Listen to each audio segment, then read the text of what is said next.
ஆ அறிவு இருக்குல்ல. லைவ் போடுறத பத்தி லைவ்னா என்ன நினச்சிட்டு இருக்கிறீங்க? படிச்சிருக்கிறீங்க. அறிவு இல்லையா? அறிவு இருந்திருந்தா இப்படி பேசுவீங்களா முதல்ல? ஒரு பொண்ண வந்து இப்படி பேசுவீங்களா? உங்க வீட்டு பொண்ணுங்கள இப்படி பேசுவீங்களா? உங்க பொண்டாட்டியோ, உங்க மகளையோ, உங்க அம்மாவையோ இப்படி பேசிடுவீங்களா? இப்ப யாரோ ஒருத்தவங்க கிட்ட பேசிட்டு இருக்காங்க. ம். அவங்க கிட்ட பேசினா தப்பா நினச்சிருவீங்களா உடனே? கொஞ்சமாவது புத்தி யூஸ் பண்ண வேணாம்?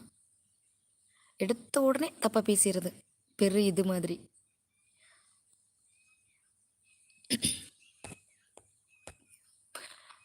முதல்ல நாகரிகமா பேச கத்துக்கோங்க நேச்சர். அடுத்தவங்கள பத்தி தப்பா பேசுறதுக்கு முதல்ல நம்ம ஒழுக்கமான பார்க்கணும். நீங்க எந்த பொம்பளையும் ஏறெடுத்து பார்த்ததில்ல. ஒழுக்கமா இருக்கீங்க அப்படியே. அப்படியே உத்தம புருஷன். நைட் டியூட்டினா நைட் டியூட்டி மட்டும் பார்க்க வேண்டியதானே? எதுக்கு லைவ்க்குள்ள வரீங்க?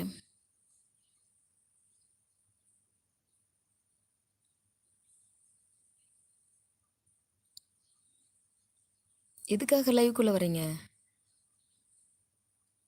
எந்த பொண்ணையும் தப்பா பேசக்கூடாது. சரியா? அதான் எந்த பொண்ணையாவது அந்த பொண்ணு தப்பாவே இருக்கட்டும். அந்த பொண்ண பத்தி தப்பா பேசுறதுக்கு உங்களுக்கு யார் ரைட்ஸ் குடுத்தா? ஏன் ஒரு நைட்ல வந்து ஒரு பொண்ணு வந்து பேசிட்டு இருந்தா தப்பா தான் இருக்குமா? ஃபர்ஸ்ட்டு திருந்துங்க. நீங்க திருந்துங்க. ஆ? மத்தவங்கள அடுத்தவங்க அப்புறம் திருத்தலாம்.